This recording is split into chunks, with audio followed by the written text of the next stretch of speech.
I'm not a reader. I really am not a reader. When I was in school, in grammar school, and we had to do book reports, I would read the book, and then I would illustrate it. So the teacher finally said, "Fine, you do it your way." And I would write a caption, and we were reading Black Beauty and Silver Chief, King of the North, and stuff like that. And I'm truly not a reader. I wish I was a reader, but it doesn't it's too passive. I guess I just thought of that. It's just too passive to sit in one place for hours and hours and hours and hours. So, next question. My favorite movie is Pretty Woman.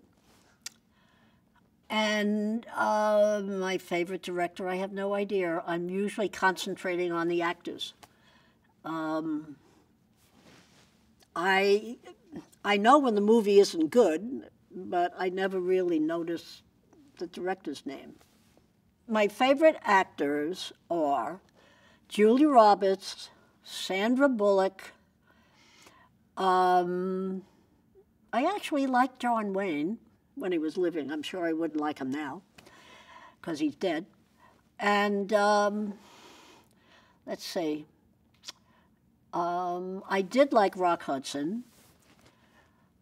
I like Tom Cruise, maybe, but he's getting much too big for his britches. Personally, he's becoming. But mainly, I tend to really watch the women more than the men. I'm Ivy Bottini, and people best know me for my activism for both women and the LGBT community. I'm 86, I'll be 87 in August. I intend to live to 100 at least. And I'm an only child. My dad was killed when I was 17. My mother was a very unhappy person. I'm basically in forced retirement because I have macular degeneration and I can't see to drive anymore, and I can't see very much. My center vision's pretty shot. I live in West Hollywood. I have 2 cats. Right now, my daughter is living with me. She moved here from Connecticut, and she now is getting ready to move into her own place. She just got a good job. After 9 months, she got a job, and it's a good job. And so she'll be moving into her place within about a week, and I am going to miss her terribly. I have a second daughter who was the firstborn, and her name is Laura. My youngest, who lives with me, her name is Lisa. Lisa looks like me, sounds like me, and has the same kind of sense of humor and rhythm. And my daughter Laura, the oldest one, she's very much a free spirit. She's a wonderful singer, writes songs, had her own band in New York for a number of years, played the clubs, and she moved here in 2001. So I'm kind of a loner. I don't have a lot of people I call, really close friends. I know a lot of people, but I only claim a few friends, and I only spend time with a few friends. I like my peace and quiet. I never knew that about myself until I was forced to retire. And then I discovered I really like being alone. I've spent a lot of time in front of a lot of people, and this is really quite nice. And I guess that's who I am. I was born in a little town, Malvern, M-A-L-V-E-R-N, Noe, on Long Island in the state of New York. I was born to Archibald Arthur Gaffney and Ivy Irene Gaffney. And my mom came up to here, and my dad came up to here. So I was the tall one in the family. My dad was this happy-go-lucky Irishman who could play the piano by ear, and he had a wonderful Irish tenor voice. And my mom and he were happy for many, many years. He worked for the Nassau County Mosquito Extermination Department. And I was born August 15th, 1926. I'm an only child. My dad worked for the mosquito extermination in Nassau County because when I was born and was growing up there, it wasn't populated a lot. There were very vast areas of swampland, and the mosquitoes just went crazy in that swampland because it was fairly still water. And my dad and a partner, they always went out in a team.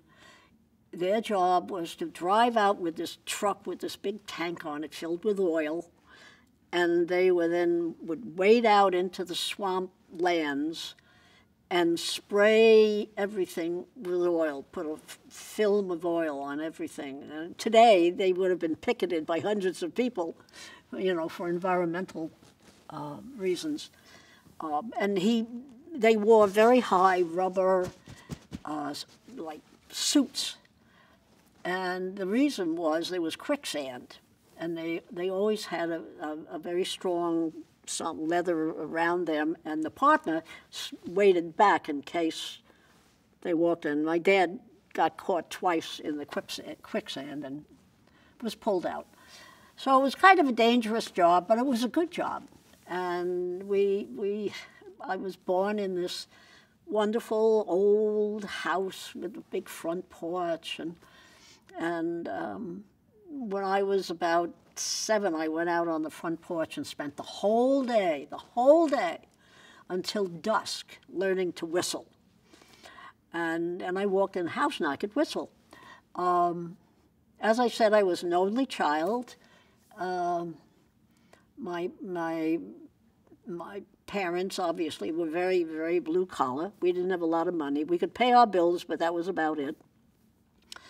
And then there was an election for Hoover and Roosevelt. It was when Roosevelt ran for the first time, and Hoover was in re-election. And my dad had a sister, and I had cousins on that side of my dad's family, and they would come out every other Sunday, and we'd have dinner. And they came out this Sunday when the election was getting going. And my dad, because the administration for the Nassau County was Republican, and everybody that worked for the county had to register as Republican, had to. And then they also had to put a picture of the Republican candidate in their home windows. And we had a Hoover sign there, and my aunt and uncle drove from Brooklyn with my 3 cousins. And I was on the sun porch, an enclosed porch. I was so excited. I was 7 years old, and I just loved to play with my cousins. And I just was like, why are they talking at the car? Come on, come on, come on. And then I saw that there was some real animated discussion, and all of a sudden, everybody turned around, got in the car, and left. And that was the last time I saw that side of the family. And I don't know where my cousins are today, but that was what happened with Democrats and Republicans back there. You had to be one or the other if you wanted certain jobs. And so the Democrats won, thank goodness, because I liked Roosevelt, and so did my family. And everybody that worked for the county was fired, and they brought in all Democrat workers. All the jobs were given out. So it was that kind of a world that I grew up in. And we lost the house. My father couldn't get work because it was towards the end of when was it? That was 26. It was before the Depression, but he couldn't get work, and he was out of work for quite a while. And he used to walk the railroad tracks and pick up coal, and bring it home in bags so we would have heat in the wintertime. And then finally, he got a job driving the cab for the Mafusi taxi company, or the Mafusi cab, or what it was, Mafusi something. And Mafusi also had a real estate company in the town of Lynbrook. It kind of sounded like the mob, the Mafusi brothers. But they kind of semi-owned the town. And so he became a taxi driver, and he worked nights. And before he got that job, when he worked for the county and he had weekends off, I was very, very close to my dad. He was just fabulous. And he took me fishing, and he taught me to row a boat. And he got me my first baseball mats and my first bat. And he bought me a BB gun. I wanted a BB gun. And I don't know if you've seen the movie A Christmas Story, but in it, the one kid, the oldest boy out of two, he wants for Christmas a BB gun so bad. And that was the BB gun my dad had gotten me before the movie came out. So that movie has a lot of sentimental attachment to my psyche. The only thing he never bought me that I really wanted was a pair of black boots, hiking boots that you'd wear in the prairie or something, I don't know. And it had a little pocket on the side where you could put a penknife. I wanted those boots so much. That was the only thing he never bought me. He didn't tell me why, but as I grew up, I understood why. But he never got me those boots. But he was fabulous. He was a wonderful dad. And then after he started to work nights, he would go out after his shift and with the guys, and they'd drink, and he'd come home feeling kind of high, and that started a really downward in the family. And my mom and dad, or my mom would argue a lot. My dad wouldn't say a word, and it got very, very volatile. And when I was about 9, I would come home from school, and all of a sudden my mother was doing weird things. I would come home from school, and I came in this one day, and I said, "Hey, where are you, Mom?" And she said, "I'm in the kitchen." And I go in the kitchen, and she has the gas turned on and her head in the oven. And I was crying, and I was pulling at her, and I could still see the dress she had on. It was a white background with little pink flowers. And I was pulling on her and saying, "Mom, Mom," and finally she would take her head out of the oven. And that happened during that year fairly often. And then finally I came home one day, and she had her head in the oven. I know that sounds funny now, and I stopped, and I looked at her, and I didn't say anything. And then I said to her, "I'm going out to play." And I left. And that was the last time she had her head in the oven. So I learned something. It's like you call people's bluff in life. They do things to get attention, and they're bluffing. And that was a big lesson for me to learn as a kid, and it has held me in pretty good stead throughout my life. And then my mom would do these weird things. When Pearl Harbor was bombed, I was in, what year was that, 41? So I graduated 44, so I was what, 8th grade maybe? Something like that? Anyway, I was in school, and I was in junior high. And we're sitting in class, and it was a huge building. It was junior and senior high. And every morning the loudspeaker would come on from the principal.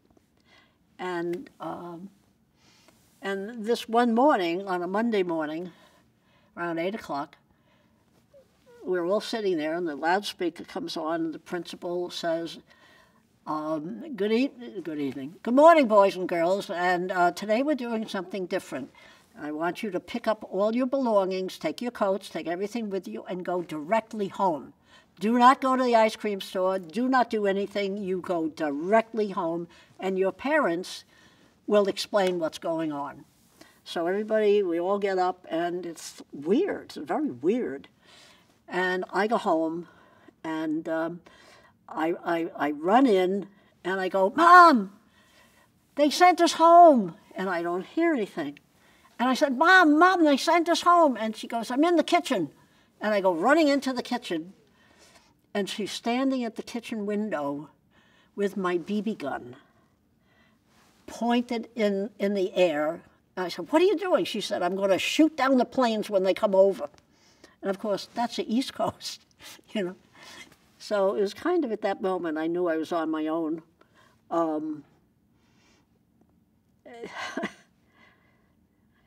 You know, it's like authority isn't always right, you know. So that's basically my childhood. I was raised with, I was the only child, and I played with all the boys. There were only boys on my street, about 5 houses going way up the hill. There was one girl, but she never came out. Eileen, her name was, and she was very prim and very proper, and I think her brother said she's brushing her hair, you know, and I guess she brushed her hair a lot. I never saw her outside. I would see her in school. We weren't friends, but I never saw her outside the house. And her brother Frankie, he was a nasty kid. When we had snowball fights, he would put rocks in the snowball, and I got hit in the head once, and I went in, and my dad was home, and I was bleeding, and I told my dad what happened, and he just ran out of that house and went down to the Thema's house, and I don't know what he said, but that never happened again. My dad had been a boxer before he got married. He was a flyweight. He was very, very light. And when I was 5 years old, he came home from work with 2 boxes. And he opened a box and pulled out a pair of boxing gloves. And then he opened the other box, and there was another pair of boxing gloves. And he put them on, put a set on me, and he handed my mom a cowbell, and he had gotten a spoon. I know he had gotten a wooden spoon, and said, now hit that every 3 minutes. And so my mom, boom, and my dad said, all right, here's how you stand, you know, and he taught me to box when I was 5. And years later, I'm really a good, at least I used to be, I don't know if I am, but I was really a good boxer. And years later, I asked my dad, I said, why did you teach me to box? And he said, because you're a girl and you're going to need to defend yourself. And that made a lot of sense, because I played with all the boys, and I beat them up all the time. So I was kind of king of the hill there. And then this couple moved in across the street, a husband and wife, and he was a paid boxing instructor. And he built a ring in his backyard, and then he would have boxing tournaments with all the kids. And by this time, a family had moved in. They built a house across the street, and a family moved in, the Cahills, and they had 2 daughters, Ramona and Peggy. And Ramona was such a girl. I mean, she was stunningly gorgeous. She was the oldest, and she had beautiful coiffed hair, and she wore makeup. But then there was Peggy, who was a little butch like me, and we became very good friends. And then we would have boxing tournaments, and Peggy and I would beat all the boys, and then we had to box against each other, and it was always a draw. You know, neither one of us would win. And we became very, very close friends. So that's kind of my childhood. When I was growing up, I never heard the word homosexual or gay or, you know, I never, lesbian, never. I heard all the other names, you know, the WAPs, the SPICs, you know, the Heinies, I mean, I heard all horrible, derogatory names, but I never heard anything about homosexuality. I never heard the word. So when I was little, my first crush on a woman was my gym teacher, and I was in first grade. 'Cause she could whistle through her teeth, you know, like that. And oh God, that was so wonderful. And I used to run when she'd come out to the playground to call us in. She would do the whistle with her fingers, you know, and I would just run to be first in line so I could stand next to her. And then my third grade teacher, Miss Bassett, my gym teacher, or physical education, whatever they called it back there, her name was Miss Rose.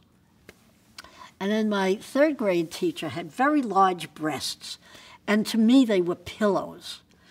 And I just wanted to lay my head on those pillows. And I just loved her. And then, of course, there was when I got to junior high, there was Miss Buck, my gym teacher. I fell in love with every gym teacher I ever had in my life. And Miss Buck, I used to spend a lot of time in her office and just hanging out. And then she joined the Waves. She was married to the coach. Hey, coach. She was married to the coach. And he got called and he joined the Navy, and so she joined the Waves.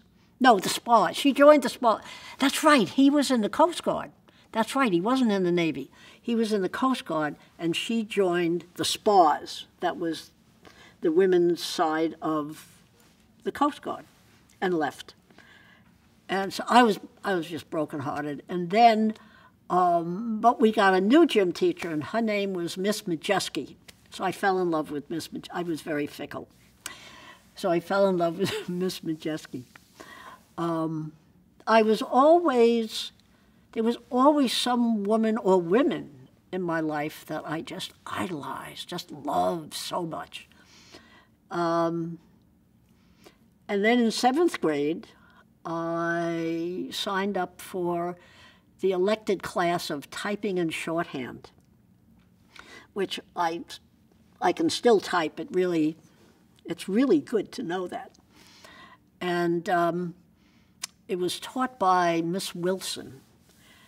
And I remember the first time I saw her was 7th grade. She walked in, and she kind of had a kind of lilting way she walked. You know, she walked and she kind of bounced. And her hair would kind of bounce. And she was so Irish looking. And when she spoke, her eyes would twinkle, and she had a great laugh. She laughed out loud. And for a teacher, I'd never heard a teacher laugh out loud. She had a great laugh. And so she kind of took me under her wing. And by the time I was in ninth grade, we had become friends.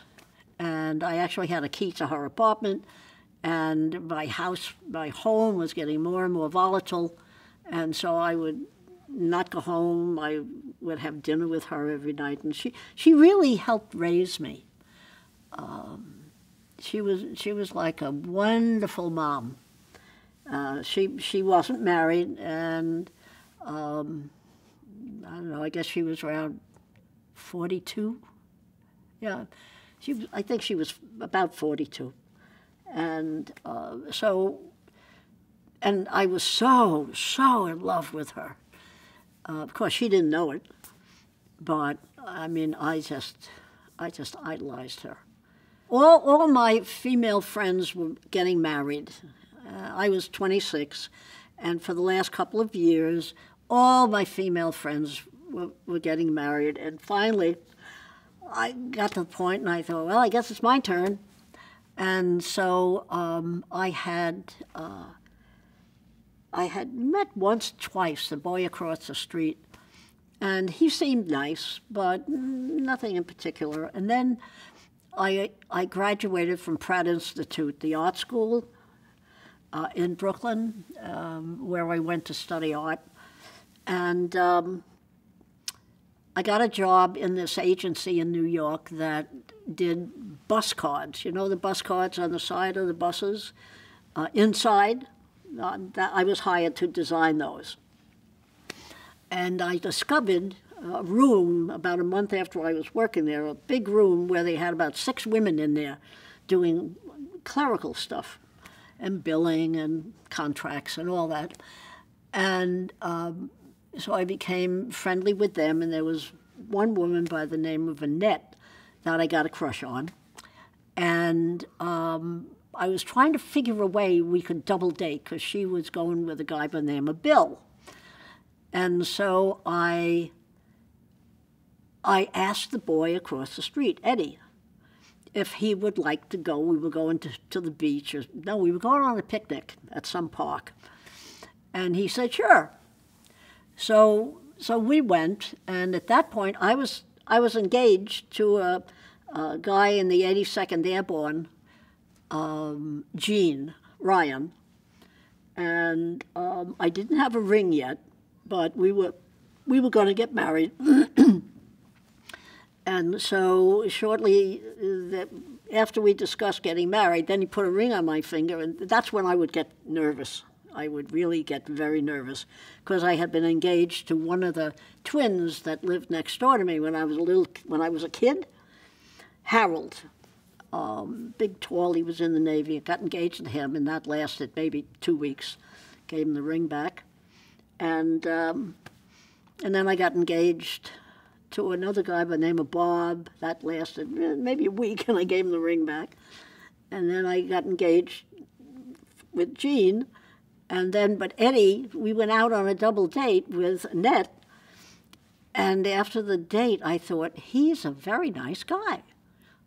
There was something about him, you know, he wasn't the typical guy, you know, that came on to you or had a line or, you know, none of that. He was just this very nice, sweet, very tall, very skinny guy.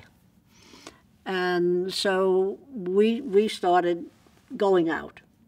And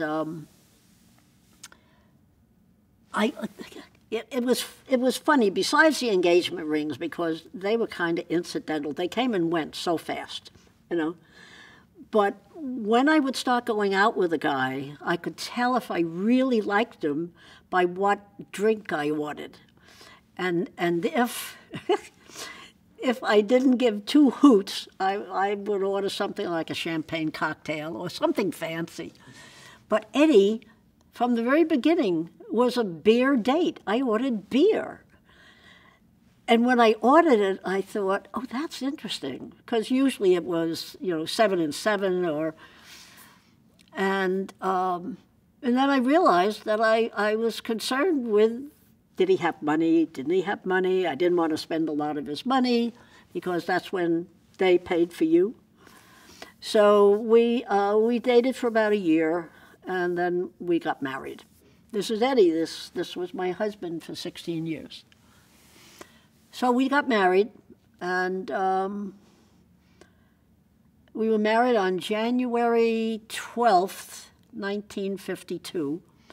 And our first daughter, Laura, the oldest one, was born January 25th, 1953. And she was this long. She was 24 inches long.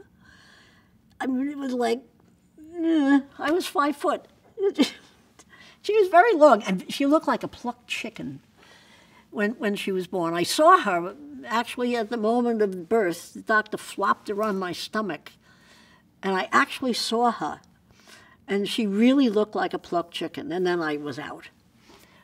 And my second daughter was born 2.5 years later, and she was born like a little butterball. She was, round and chubby and not long. And Laura was born with absolutely no hair and didn't have any hair until she was after 9 months old. And Lisa was born with black hair, lots of it. And they brought it to me with it all pulled up in a thing with a pink bow. And Laura didn't look like anybody I knew. And Lisa looked like my dad. They brought it to me, and I thought, oh, my God, it's my father. And then, of course, the black hair fell out, and, then she had normal fuzz. But I think I married Eddie for 2 reasons. One, he was a nice guy.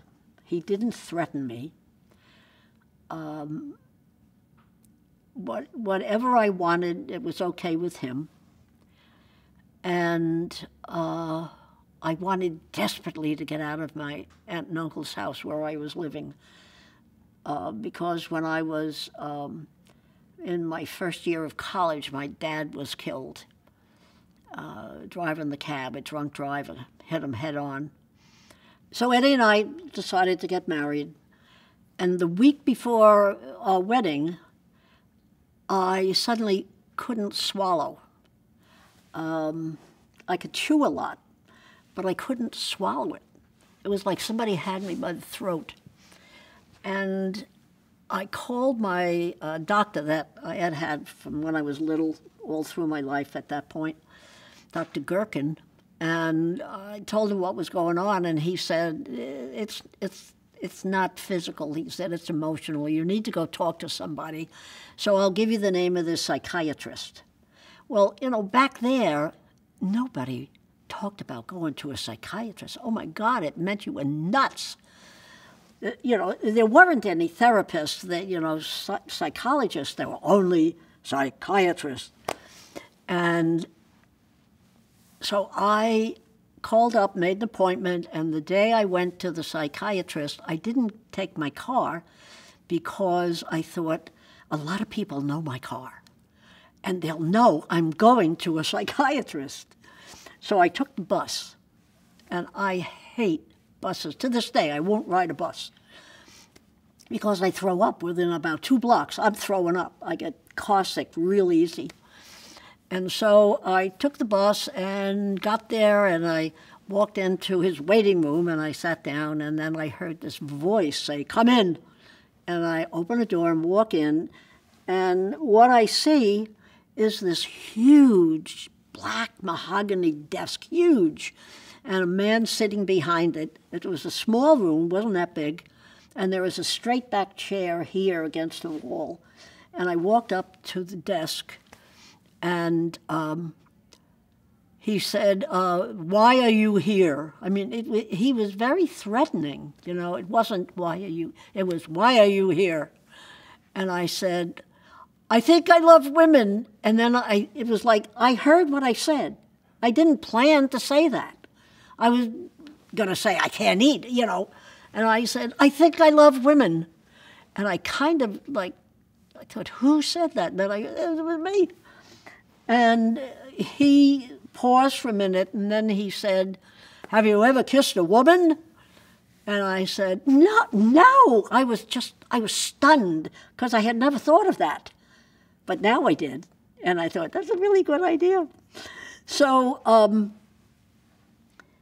the next thing I remember so little of that 40 minutes, 50 minutes, whatever it was.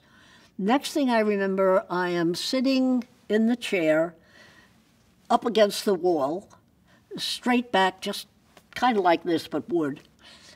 And he says to me, "You are not homosexual. Go get married." and cleave, he actually said cleave, and cleave unto your married friends. Give up all your sports and your, your sports teammates and cleave unto your married friends. So that was all I remember about that session.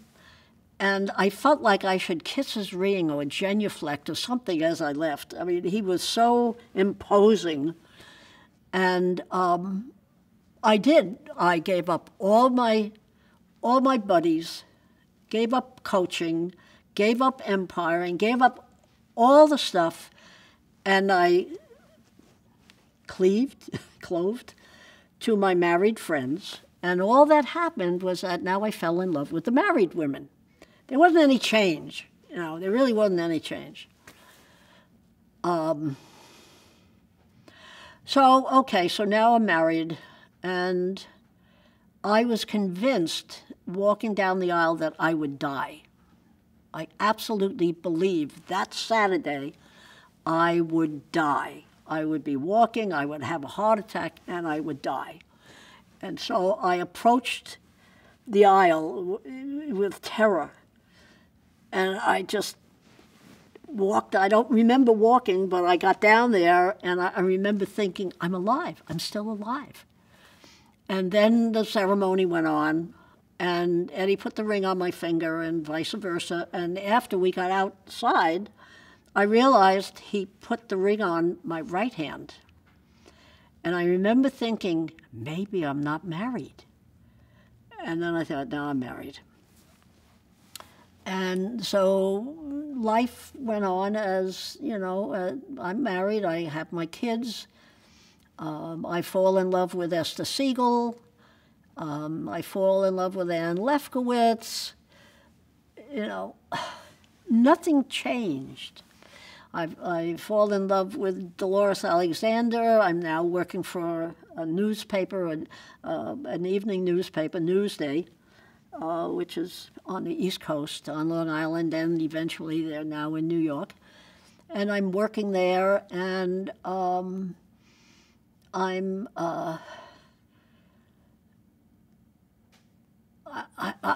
sorry, I was thinking. And I became an art director of that paper. I worked there for 13 years. And I just kept falling in love with women. And Dolores was a feature writer at the paper. And so I was in love with Esther Siegel in my social group, and then I was in love with Dolores Alexander at work, so it was like school, I always had somebody. And Dolores, we were supposed to have lunch one day, and I was in the art department, and Dolores called and said, Ivy, I can't have lunch today. I have to go into New York City and interview some broad. And she actually said broad, because that's how they kind of talk back there. And she's announcing some new women's group. And she was very, very disdaining about the whole thing. And so she left, and about 4 or 5 hours later, the phone rang. And she said, get in here. And that meant the city room. So I go running into the city room, and she is typing furiously. And so I stand in front of her desk, and finally I knock on the desk because she's just, and I said, what did you want? And she picks up a piece of paper and thrusts it in my hand and says, sign this. So I said, okay, I would have done anything. Okay, so I sign it, and she goes, thanks, and goes back to typing. I don't have the clue what I signed. So later she calls, we go out to dinner, and I said, what did I sign? She said, you just joined the National Organization for Women. The person she went in to interview was the press conference for the launch of the National Organization for Women. Betty Friedan and some of the other women had this huge press conference. And then we were off and running, and that whole thing just changed my life when I joined within a month, we had founded the first chapter of Now, which happened to be in New York City. And I was spending a lot of time in New York because I worked, by this time, I worked the night shift. And so I would go into the city during the day and do whatever we had to do and then come back out. And life got very, very, very exciting and rather complicated, trying to keep a marriage going. And for the first time in my life, doing something for me. It was always the PTA or a bake, cookies or, supporting Eddie when he was out of work. He was out of work a lot, just keeping his spirits up. But this was the first time in my life that what I was doing was for women, And that was a whole new concept.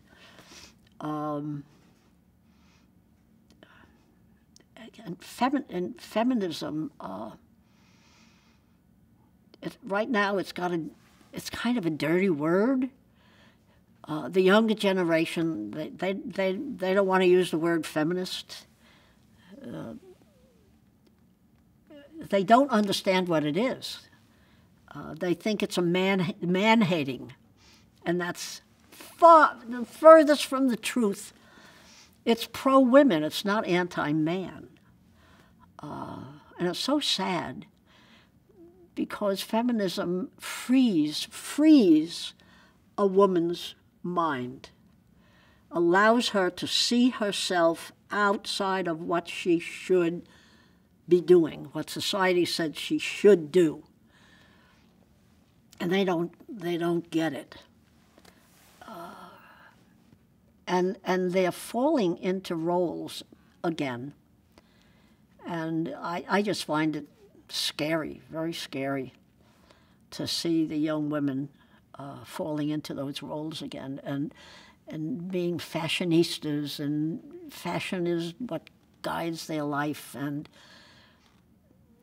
they have to be thin, and they have to wear certain clothes, and they have to look like this, and not like this, but, this. And they're buying into what, for a number of years, had changed. For a number of years, women actually could see themselves doing something outside of who they were supposed to be. I created feminist consciousness raising in New York, and I brought it out to the West Coast after they forced me out of Now because I did a panel called Is Lesbianism a Feminist Issue in 1969, and all hell broke loose. And Betty Friedan was determined to get rid of me. And we lived in the same the same condo complex. It was real interesting. She lived on the first and second floor, and Dolores lived on the third and fourth floor, and I lived on the fourth and fifth. It was a townhouse. And now Betty Friedan hates me, and they're trying to figure out how to get rid of me. And they succeeded. They stacked the election. Normally the election had maybe 70 people came, and this one had over 300 showed up that night.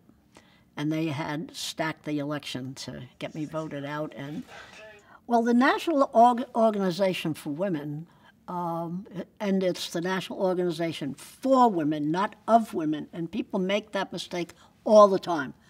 Announces, people during interviews, they say of women. And it wasn't. It was for women because there were men members, very enlightened men, thank God. And so that drives me crazy when I hear people say of women. To me, it shows kind of a fear.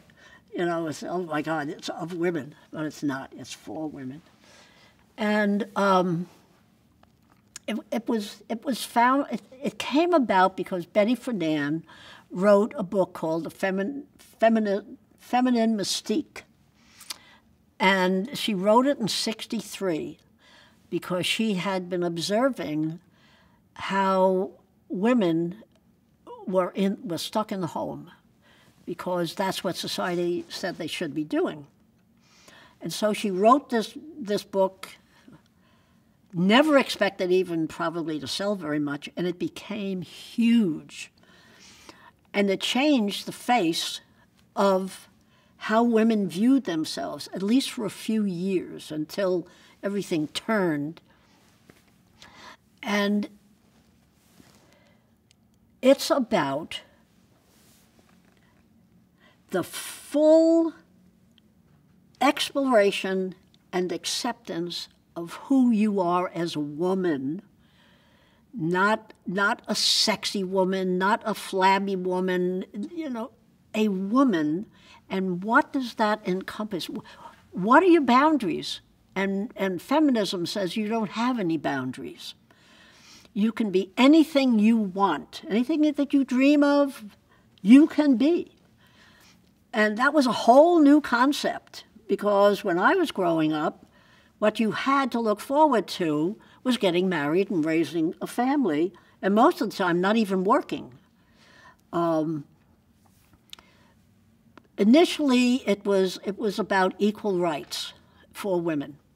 And one of the first things we did was attack the New York Times and their want ads, because back there in '66 and for the next couple of years, the want ads read, male wanted, female wanted. And if you were a woman, you couldn't apply for any of these jobs listed under male wanted. So we attacked them, and we got rid of that. It was just jobs. There wasn't the male and female separation. It was an interesting, very interesting 2 years doing that. We ended up by gathering hundreds and hundreds and hundreds of New York Times over a period of months. And we wrapped them, we bundled them and wrapped them in red tape, and we went up to the main office, and we dumped hundreds of these things. We had truckloads out in front of the New York Times, and we would carry them up and dump them in the lobby of the administration. And they caved. They caved. And that was a major victory. I mean, that was huge, to have want ads that just help wanted, And we initially fought for equal pay for equal work, and we're still fighting for that. And Congress just voted it down about 2 months ago again, equal pay for equal work. And we started fighting for the Equal Rights Amendment that had been stalled in a congressman's committee for 25 years. He wouldn't let it out. And we fought for that, and we almost got it. It's still going on. There are 3 states. We need 3 states. And if we can get the 3 states to vote yes on the Equal Rights Amendment, women will actually be in the Constitution. The word woman is not in the Constitution.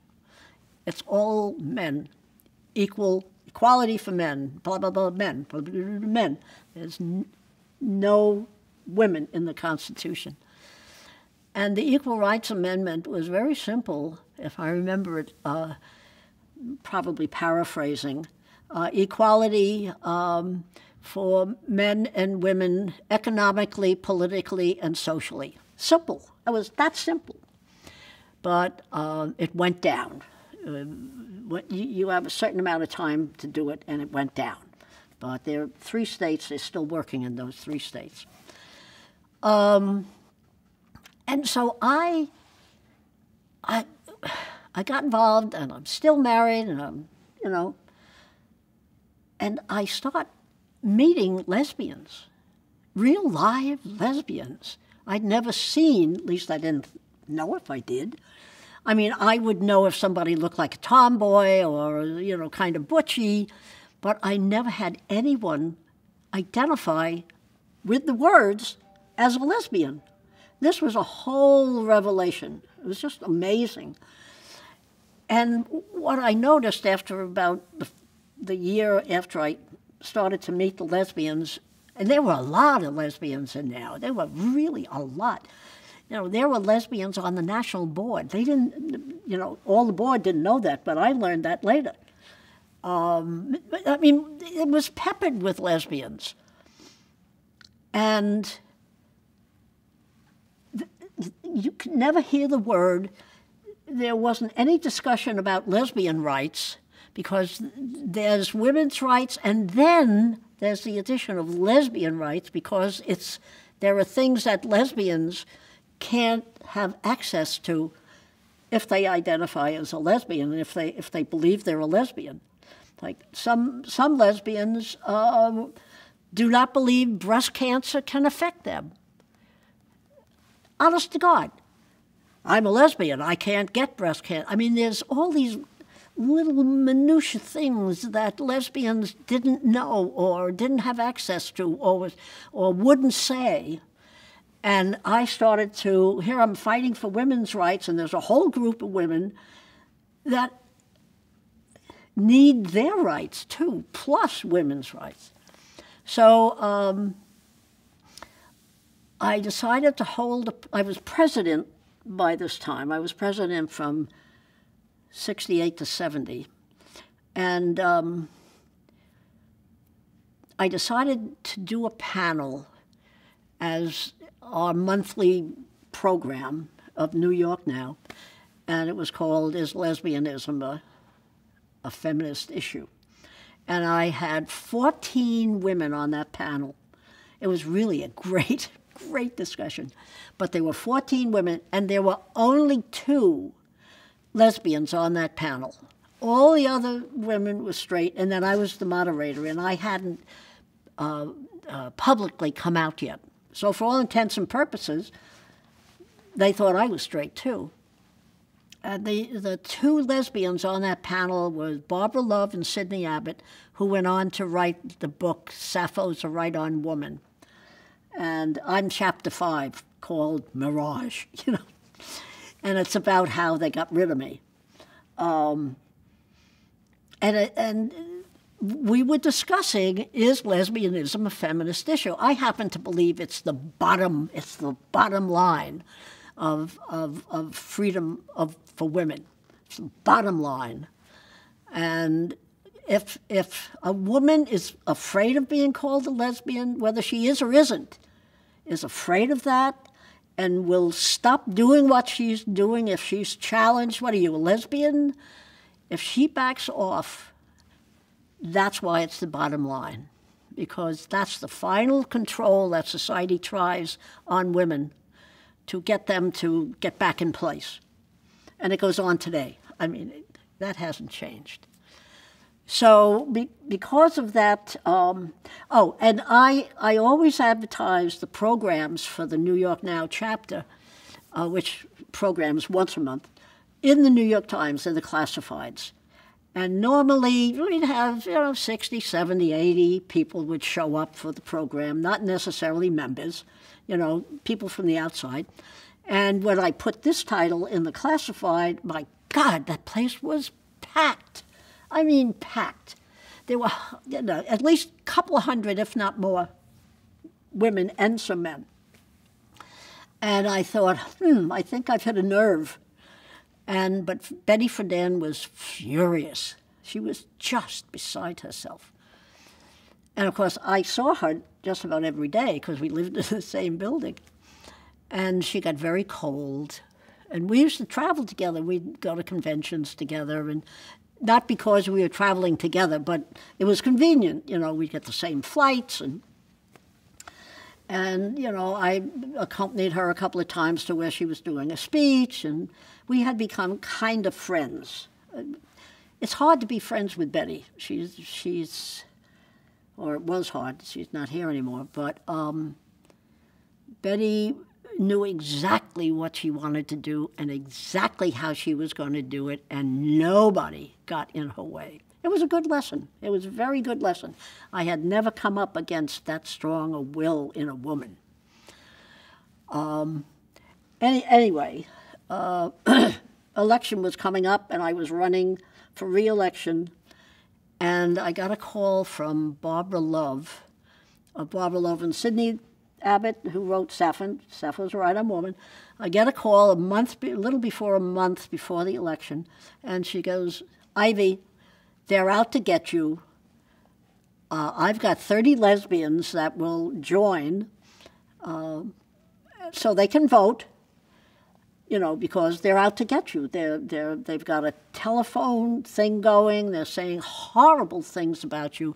They're calling everyone, you know, who's a member that actually isn't part of, you know, the people that always showed up. And so, you know, I, stupidly, I said, no, you can't do that. That's not fair. These are people who wouldn't normally join now. That's not fair. And besides, I have faith in the membership. And those were some of the stupidest words I've ever said in my life. And the night of the election, I mean, again, that place was packed, standing room only. And we were meeting in a large church basement. You know how the big churches have wonderful, we were meeting and it was just wall to wall. And it was, you could bullet vote. And my steering committee, to help me win, they all stepped down. So the only candidate that was on the slate was me, and I still lost. I lost by 4 votes to a woman that had never been to a meeting. Her name was Vivian, don't remember the last name. And she became president, and I think she lasted a couple of months and then resigned. And then I don't know what happened because I was done with now. I was elected to the board of directors, and I went to the first meeting of the board of directors and just told them off, just read them my riot act and resigned. And I was shattered. I was just so shattered to think that these women that I had worked with, you know, side by side for 4 years, could do this. I mean, I couldn't take it in until I understood that it was because I had the audacity to talk about somebody being a lesbian. That word was so fearful to them. And Betty was afraid that the lesbians would ruin the women's movement, would kill the women's movement. And what she didn't know was that now itself was going to end up killing the women's movement with the Equal Rights Amendment.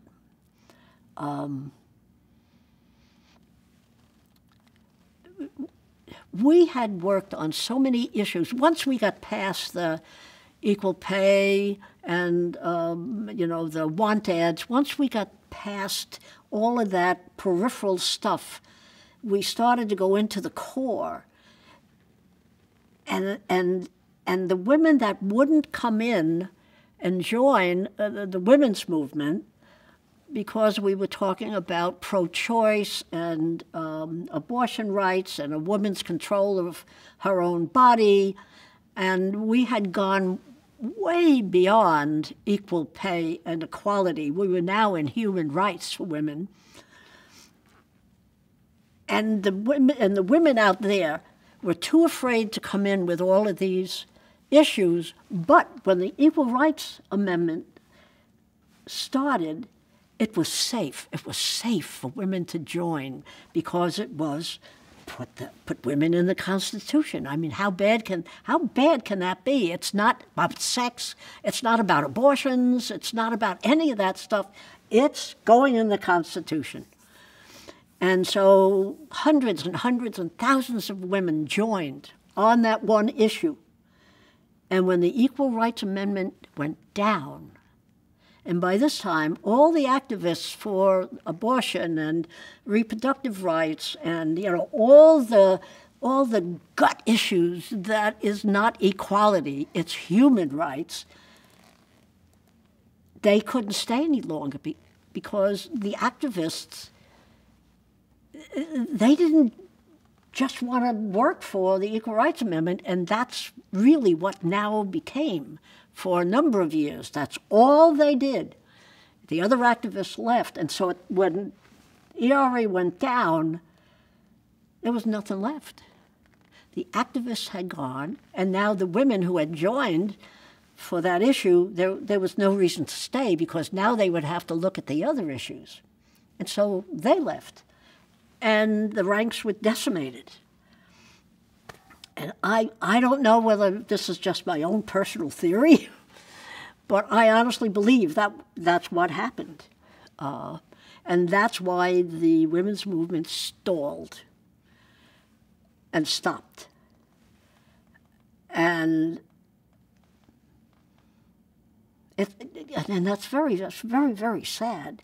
One of the things that I did, I think I mentioned somewhere back there that I had created feminist consciousness raising, and I did that in New York City. And then after they purged me, and I moved to California, I didn't have a job. And so I decided that I would do consciousness raising on the West Coast, introduce it, and I had a session, and the women got really, really into it.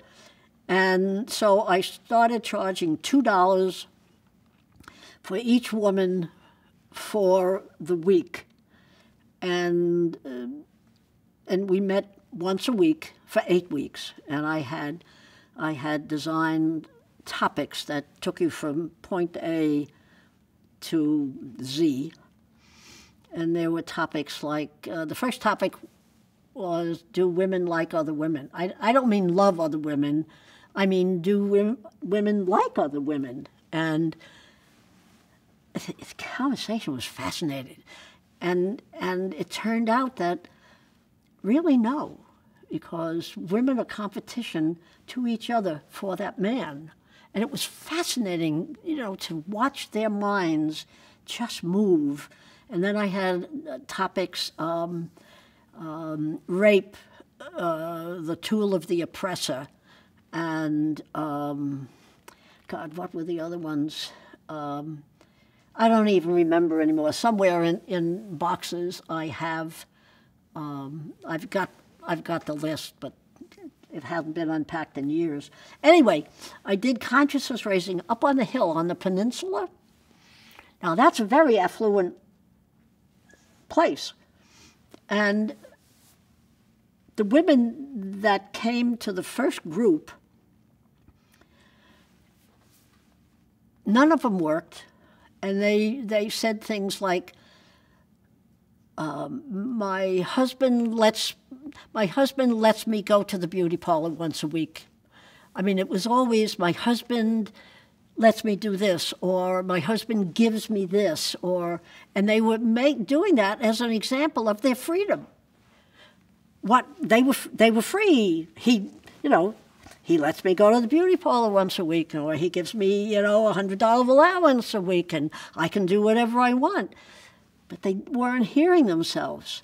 It was always my husband. And so from the first topic to the last topic, their minds just switched. And at the end of that time, some of the women became doctors and lawyers and authors, poets. They just blossomed. There were a lot of divorces on that hill because I did 7 sessions a week. I did 4 night sessions and 3 day sessions.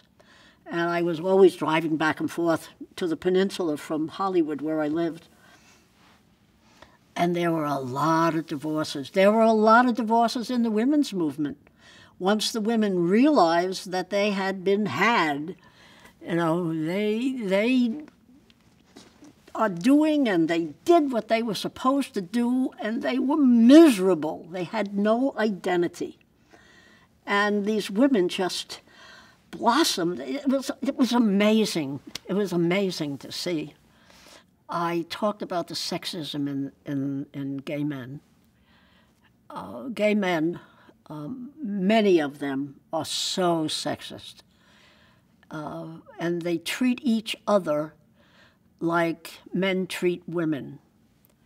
They exploit each other, and they use each other, they objectify each other, and they really do need to understand sexism, and their life will be a lot better.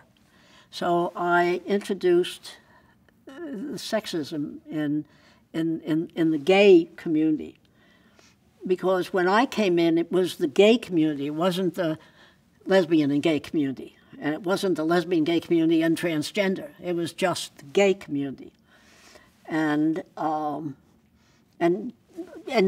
still rant about it with when I give speeches and stuff. I also I recognized that we were going to be faced with an initiative. It was the first initiative that we were faced with, the Briggs Initiative, Prop 6. I recognized that that was going to happen, and I literally switched from the lesbian movement to the then gay movement to alert people, to alert the guys, and start organizing in 1976.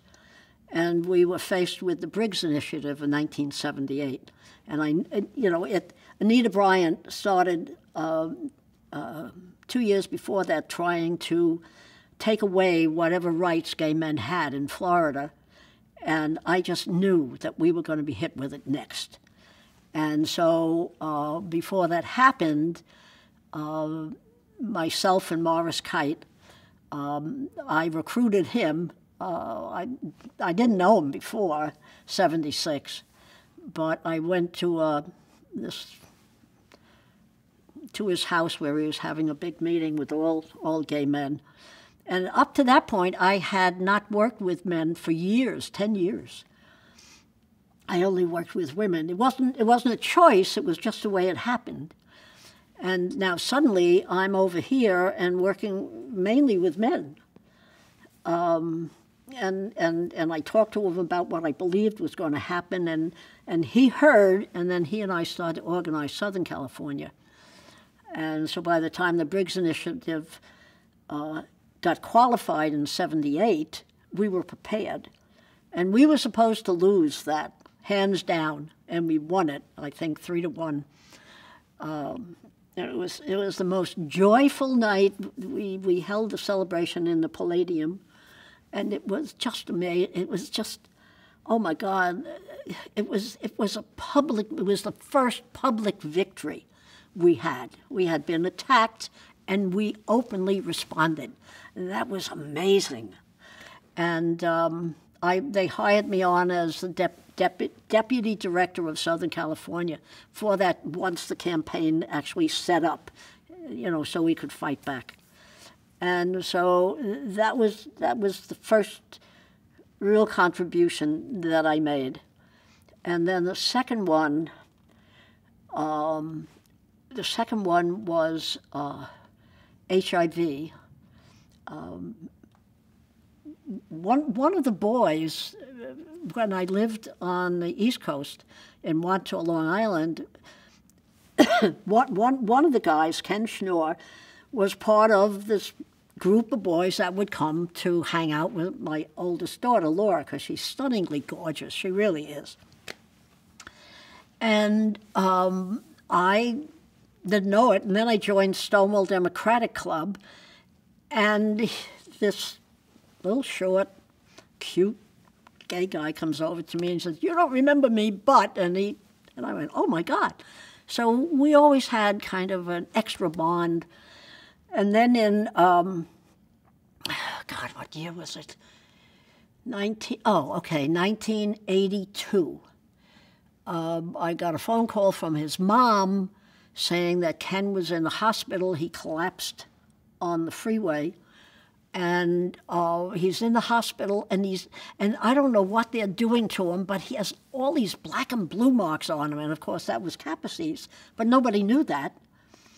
And that's not what the family was told, because maybe the hospital didn't even know it. And so I have no idea why I did this, but I hung up and I called the CDC. And I mean, I never thought of the CDC in my life. The Center for Disease Control. I mean, that wasn't in my brain, but all of a sudden I knew I had to call them. So I called them, and the way they answered and the evasion they were going through, I thought, this is not good.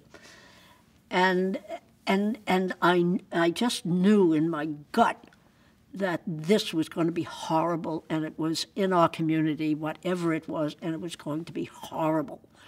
So I called Ken, who was in the hospital. I called his doctor, Joel Niederman, and introduced myself. And I said, I don't know what's going on, but I think this is going to be horrible. What's going on with Ken? And he said, I'm going to pick you up tomorrow at 2 o'clock or 1 o'clock or whatever it was.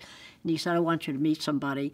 And he drove me to UCLA, and we went down into the bowels and into a research lab, and Dr. Michael Gottlieb was there. And Dr. Michael Gottlieb was the first big name to get interested in what was going on. And he and I would meet once a week at the Crest Coffee Shop in Silver Lake to discuss, what did you hear? What did you hear? What did you hear? What did you hear? And he said, yes, you're right. There's something out there. We don't know what it is, but it's not going to be good. And he said that what Ken Schnorr was probably had was Kaposi sarcoma, which was a certain kind of pneumonia, which really only hit elderly Jewish men, but for some reason had crossed into the gay male community. And Ken was, Joel had the first 3 cases, and Ken was one of those cases. Lyndon LaRouche, who was this real right-wing kind of philosopher, god. He headed a movement, and he decided that he would put an initiative on the ballot aimed at eventually quarantining gay men behind chain-link fences. And interestingly enough, you never heard the word lesbian connected with HIV. It was like we didn't exist. Some lesbians actually got it. And so, again, we had to come up with a fight to defeat this initiative. It was Prop 64. And I was the chair of that campaign for the grassroots. I mean, I have always worked with the grassroots. I'm a real grassroots person. And there was, what was his name? Oh, God. Blah, blah, blah, blah, blah. Anyway, one of the guys who used to live here was now living up in San Francisco, and he was the other chair, but he never came down here. I mean, I think I saw him once. And interestingly enough, he died a few years ago because he was advocating barebacking. I couldn't understand that. He was such a smart guy. How he could get to that point, understanding what we had gone through and what was still there. Anyway, he died. I was so shocked. I didn't know that he would do that. And so anyway, so we had this huge campaign, and we won again. Because by this time, this was in '86, I believe, if I remember right. And so we had from '78 to '86 to educate the community at large and we won. Thanks for interviewing me today. I know you know how important oral history is, but that world out there has to understand the oral histories capture our history. And without oral histories, history will be lost. What happened will be lost. Generations won't have the advantage to look at this and say, this feels like what we're going through. How did they handle it? Oh, they made a mistake. I can learn from that. I mean, oral histories are so important. And the lavender effect is unlike other oral histories that an organization might do or an archive. It's for a museum and cultural center. It's forever. It's not as long as that organization lasts, but it's forever. And we need to support this project. This project is you. You. It's talking about you and what came before. And you need to support it. You need to talk about the project, and you need to contribute money to continue these, because it's expensive. It's not cheap. I'm sitting in this place with all sorts of equipment. It's being done very professionally, so they're going to last and they're going to be important forever. So when you hear Lavender Effect, think support and just get out there and talk about it. I am asking you, our community and beyond that, to support the Lavender Effect Oral History Project. It is so important. It captures us. It tells the world who we are and who we have been. And it talks about you. You, who you were then and who you are now. It's the only way the world's going to know, because that world out there, they still don't love us. You know, there are people out there who hate us. And this will help to do away with that hate. It will give understanding, and it will give hope to our community. So when you hear about the Lavender Effect, support it. Support it with your time and support it with your money. And it will pay off for generations to come.